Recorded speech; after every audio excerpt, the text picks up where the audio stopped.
Қайырлы күн баршаңызға достар, сіздермен бірге мен Айдана. Бүгін сіздерге небәрі құрамына 3 түрлі тағаммен жасалынатын үй жағдайында өте дәмді ірімшік жасайтын боламыз. Дүкендегі ірімшіктен еш айырмашылығы жоқ, керісінше өте жұмсақ әрі дәмді болып шығады.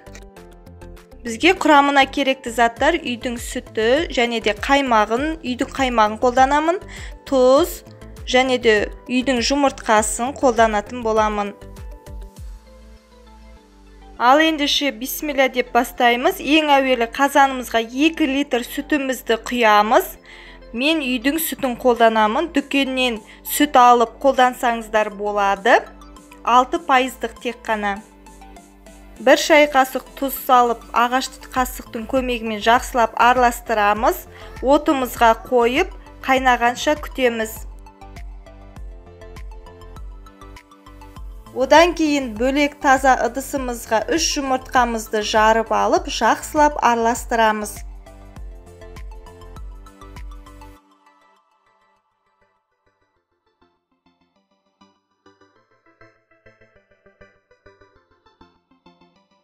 Жақсылап араластырып болғаннан кейін үстіне үйдің қаймағын саламын. 1 кесе мөлшермен.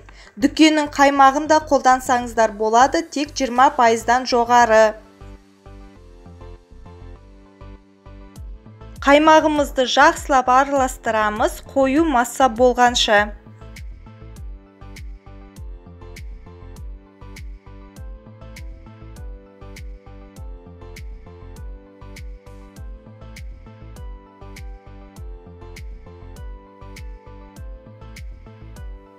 Барлығын араластырылып болған соң сүтімізді қайнатпаймыз. Кішкене қайнағанға жақындаған кезде дәл осы сұйықтығымызды сүттің үстіне құя отырып, ағаш қасықтың көмегімен тоқтамай араластырып отырыңыздар.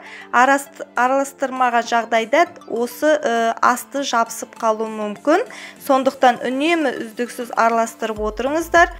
Ұзағы 15-20 минуттай қайнатамыз. Сол кезде сүтіміз қайнап, сүзбесі бөліне бастайды, сары суынан бөлек шыға бастайды.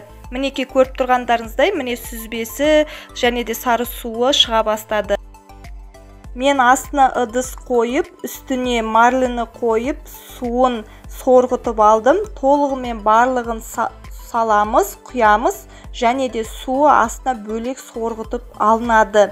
Сары суы да пайдалы болады. Марліні орап, үстіне басып қоямыз, суын ағызып, толығымен ағатын болады. Арнайы цита болады, тым болмаса осындай марлімен қолдансаңыздар болады.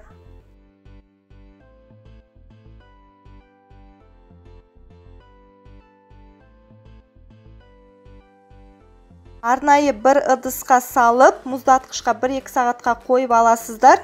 Осымен ірімшігіміз дайын, өте дәмді болып шығады. Сіздерге ұнайтындан сенімдімін. Міндетті түрде жасап көріңіздер үй жағдайында. Менің каналымда көптеген керемет оңай рецепттер бар. Менің арнама тіркеліп, қоңыраушаны баса кетіңіздер. Назарларыңызға рахмет.